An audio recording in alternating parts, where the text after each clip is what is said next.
Brothers and sisters, God bless you. This is Pastor Ambrose Carroll of Green the Church, and I'm here to let you know today that the race is on. Listen, we are so excited today to have with us Miss Margaret Gordon, herself of the West Oakland Environmental Indicators Project here in West Oakland, California. Listen, she is one who has been on the cutting edge when it comes to air quality in these inner cities of these United States of America. For years, she has been speaking truth to power. She works in community, with community, but I suspect there have been days when she's had to go all by herself. And that's what life is like in this fight for climate. That's what life is like in this fight for justice. That's what life is like in these inner cities all over these United States. And we know that there are men and women, some whose names we do not know. And then there are those like Miss Margaret, who works with the Environmental Protection Agency nationally. You've perhaps seen her on CNN and other places.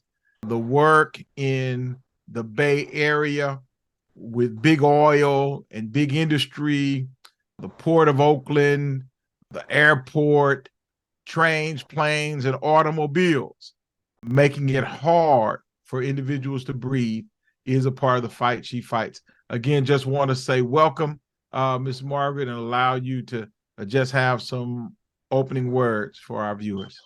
Thank you for having me, Reverend Ambrose Carroll. Appreciate you.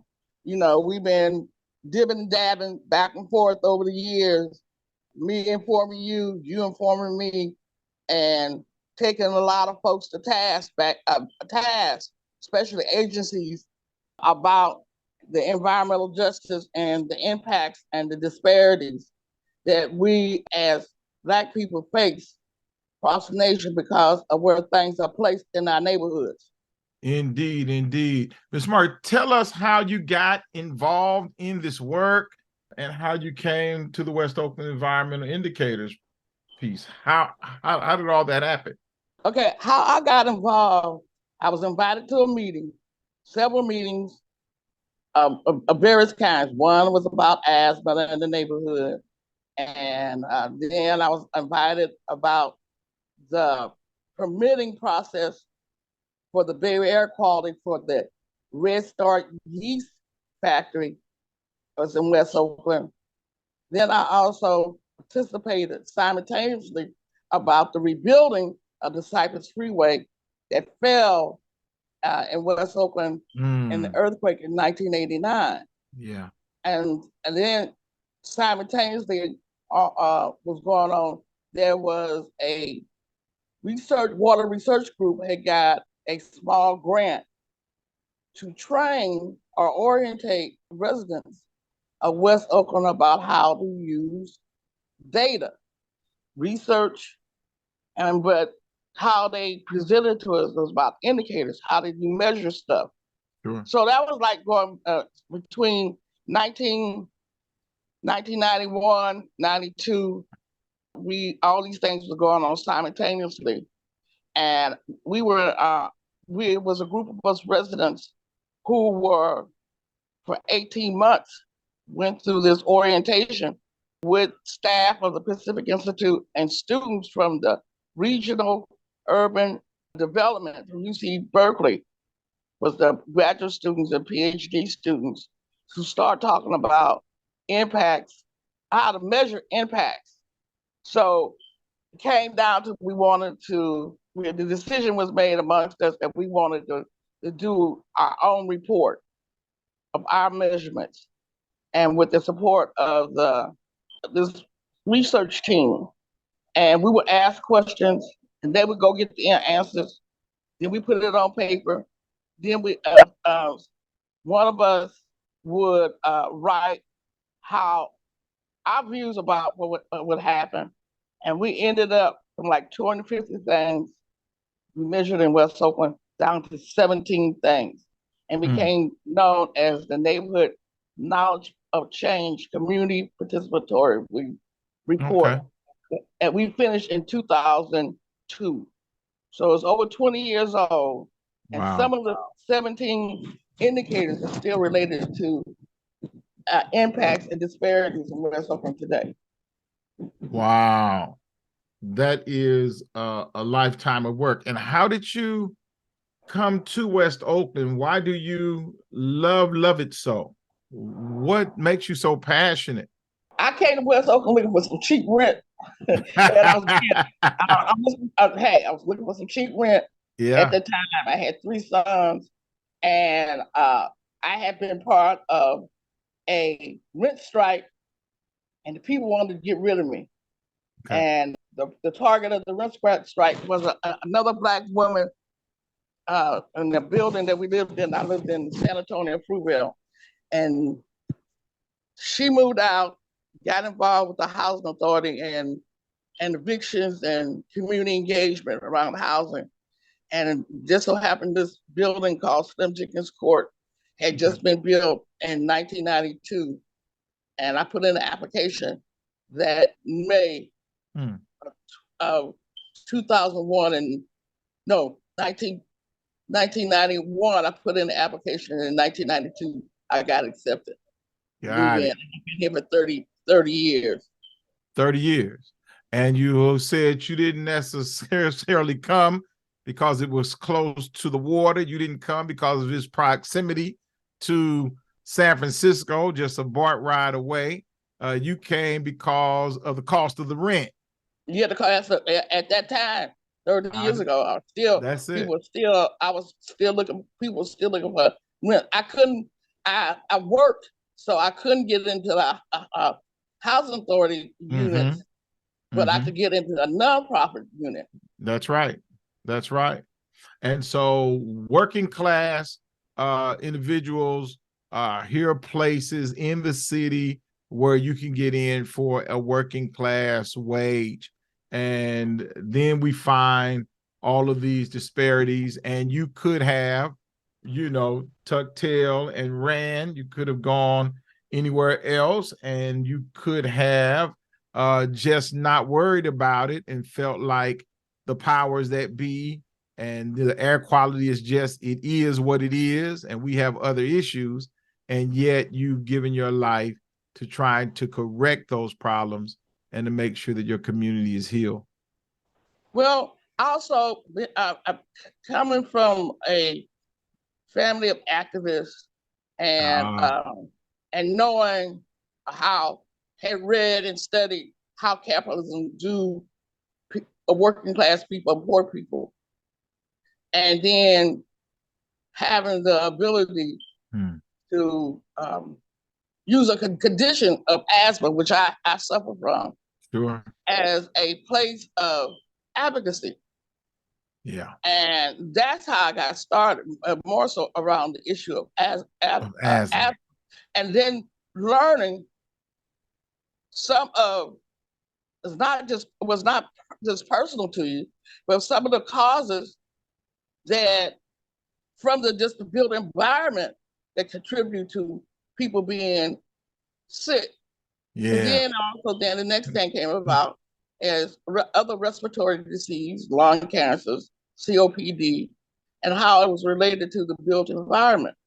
So as I was part of these trainings and orientations, I got more deeply involved in understanding the language and the technical language that was being used to either justify why these things had to be in West Oakland, or justify that there was no relief for the community. Yes. But simultaneously, with those different classes and community meetings and going to different conferences over the years, I learned that there was remedy. See. And had learned how to use the word mitigation. Mitigation, because they wasn't, the agency really wasn't forthcoming about mitigations. Right. So we had outside researchers and scientists who had been studying this stuff, but did not have the resources or the ability to attract those who were impacted to be at a table. And that's how we build but eventually we had individuals who really wanted to develop those relationships and build trust.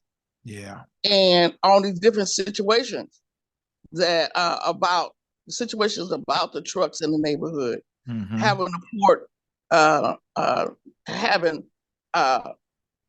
unparalleled, saying that they didn't have any regulations that they had to fulfill about idling, or who was, and they wasn't responsible for the trucks because they leased out land to the the shipping companies, and right. going and also learning that this had become such a big problem in 2004, 2006, that the state of California, under the governor's office at the time, Arnold Schwarzenegger, pulled all of us together in one room to talk about these issues. So that was business, the ports, the impacted communities, the scientists, all these were in one room trying to figure out to do this goods movement action plan. And as we went through this pathway, we learned a lot about that the agencies was not clearly participating with community to have a process of community engagement. Right. So many of us had to work to devise these methodologies to make the agencies to stay at these different tables, or they make them develop the table where everybody had to come to talk about these impacts and disparities, and who had what authority on, who had what authority over cars, ships, trucks, cargo handling equipment. We had to learn all these different things, and just so happened there was a core group of scientists and researchers who, through grants, small grants, that really supported us and given us the information and the knowledge set to be able to speak the technology and agency language in order to be able to get down to how are y'all going to relieve or mitigate these problems, because it was a cost. At the end of the day, it was a cost. It's the cost to the hospitals, it was cost to society, it was cost to the school district, because people being sick. That's right. So we had to have various campaigns about costs and who was paying for it, and came down to one of our messages. We was paying with our health. That's we right. We were paying with our life and That's our health. That's right. And our families. That's right. So that gave us another foothold in making the agencies transfer and reform how to start using health in looking at regulations. Because prior to that, they was not. And nor did they support public health bringing their information to the table. So we had to have all the big air related agencies through legislation, through ordinance, to change that mindset that they had to bring in to change this health, the health outcomes from many of our communities. So Ms. Margaret, if I'm hearing you right, if I'm hearing you right, because again, we take a lot in stride, because sometimes we assume that these tables have always been there, or we assume that the individuals whether it's the air quality or the Port of Oakland, have always had these community people, and that they've always listened. And so again, just hats off to you all for making that happen. And if they weren't doing that in the beginning, what were they doing Nothing. in these jobs? Nothing. Nothing. Find everywhere they could to block us. Everywhere they could to block us, that show that they was not responsible. So as the technology came on board, Sure. and also the devices to get your own evidence came on board, yes, they had to change their mind. They had to start bringing in consultants, their own scientists to challenge what we was doing. But simultaneously, at the end of the day, the WHO was the one had the responsible party and the authority to say nay, yes or no to our findings was with the agencies, and the agencies also had to deal with a lot of complaints and lawsuits about how they determined what was a mitigation. So, and so over the years, the agencies, especially over for the last, I say 8-10 years, the agencies have done a 90-degree turn. Okay. But simultaneously, while they have incorporated health. Okay. And their health has been incorporated in various forms of the divisions and departments throughout these agencies, especially the air districts, the state of California air districts, and also how the US EPA has also took up health on many of these communities that have been disproportionately been impacted for so many years by polluters. Start using health based on research and data, but the things that they did not expect was a community-based organization would get into the business of getting their own data and having backup with research. Yes. I think that was the change. That was the game changer. Oh my goodness. No, I can't imagine. And one thing about you listening as I'm in meetings and stuff is just the fact that, people can use language against you. And the fact that you know the language, I find is phenomenal, because of course, language that is built, I mean, it's almost like if you're somewhere and you speak another language and you don't want the people to hear you, and you start speaking that in front of them, that's really what it's like. Yes, it is. But to hear you in those meetings begin to communicate with them in a way that I'm sure that they're always surprised, because you're bringing up things that most of us are not thinking about and don't know how to think about. And I just take my hat off. We were talking about the fact that, that there are trucks idling, and that there's supposed to be people there watching, and people are there supposed to watch during the day. And then you ask, well, what's happening between 12 midnight and 3 a.m, something like that. And everything got quiet, because they knew that they were supposed to have people watching, but nobody was watching. And it's still and that was a month ago, 2 months ago, and it was our community meeting that brought that up. That's right. I just brought it up again this week about why we still knowingly that there's hot spots and idling. Why is there no enforcement patrol? Yeah. Wow. All right. Well, listen. It's easier to get a speeding ticket on the freeway or a parking ticket on the streets than it is for the enforcement people who are supposed to have authority on telling a truck to turn off its engine after 5 minutes on the street it's easier to do that than to have the enforcement to tell the trucker, and once a truck get inside the terminal, there's no one there to tell them to turn off their engine. So we have a cumulative impact. Yeah.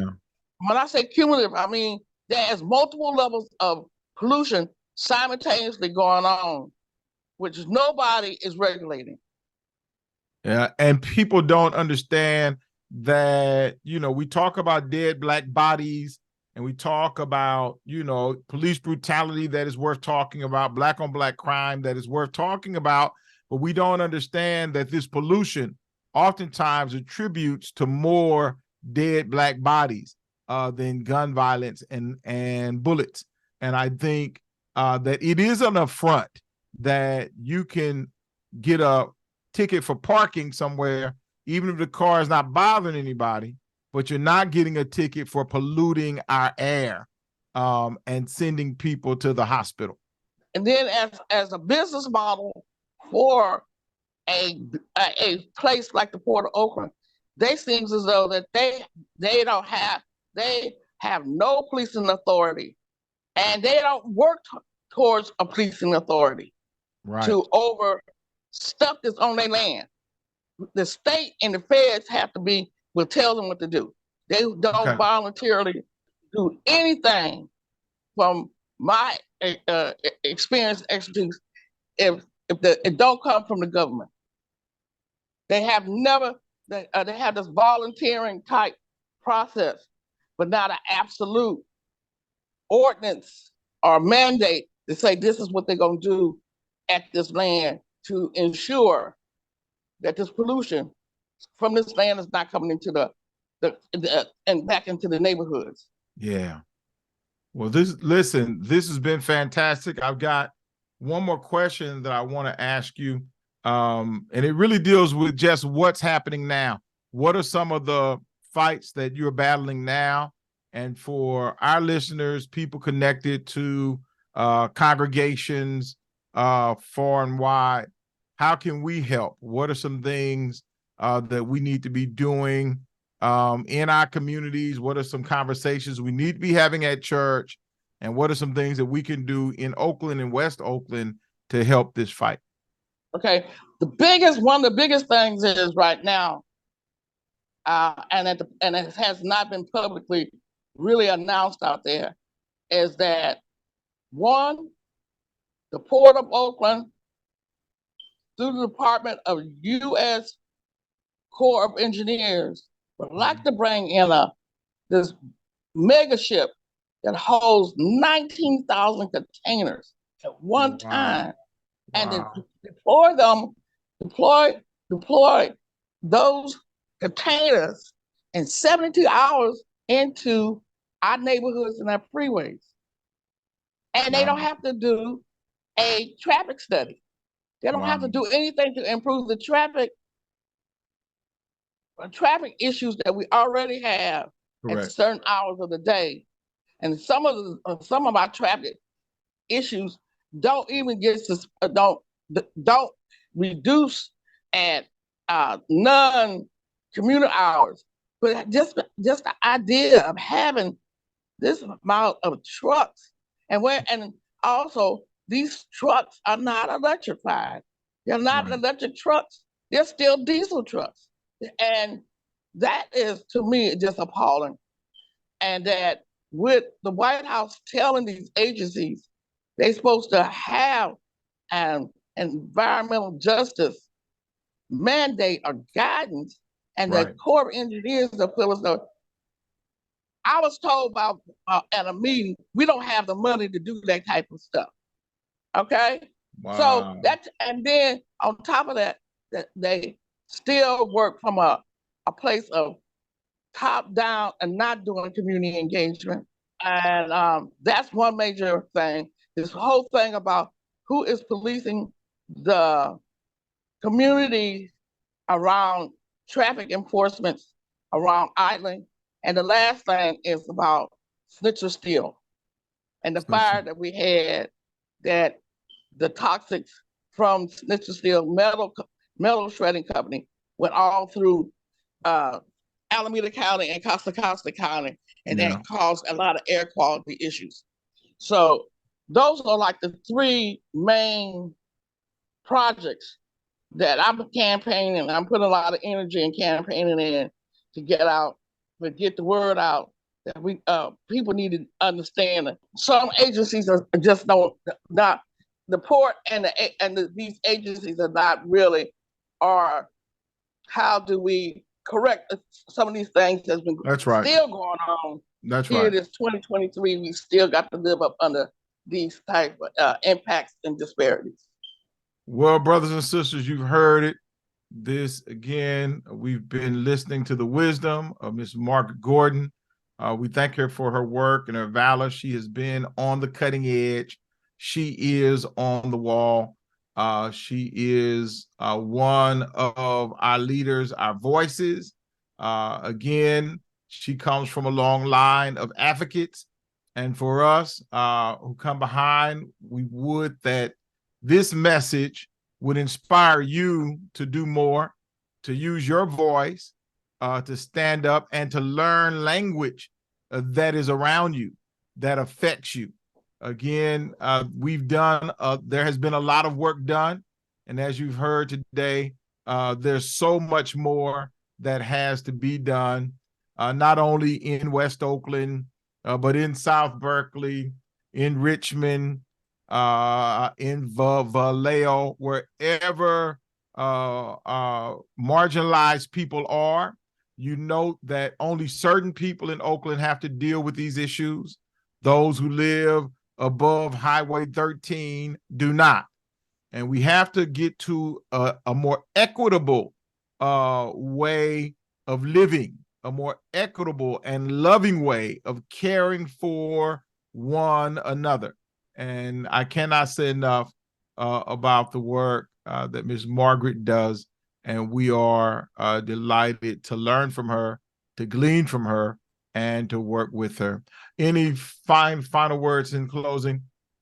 Well, I'm hoping that you and I had this discussion. I hope, and my hope is that in my retirement, that I will be able to come to the greening of the church groupings to give my experience and my expertise on a lot of these problems, yes, ma'am, this impact and disparities in the church community that we still dependent on, that they don't have to depend on others to come and they are start training people to have their own ability to get the evidence. Yes, that's ma'am. what I'm working towards in my retirement. How do I give that back to the community? All my experience and expertise. Amen. Well, we can't wait, and I know retirement is coming, but you don't have to wait till the ballot is over. You can shout now. You can lean your head. Come on over. You, Reverend Carroll, I'll find a way. I'll make a way to make sure I'll be there for you. Amen. Thank you so much. You have been faithful. Brothers and sisters, again, this has been an hour of power. The race is on. We continue to run forward, being resilient, understanding in a real way what it means to be Aboriginal, understanding what it means to be courageous and empowering. That's our acronym for RACE, and the race is on. God bless you until next time, and God keep about this word.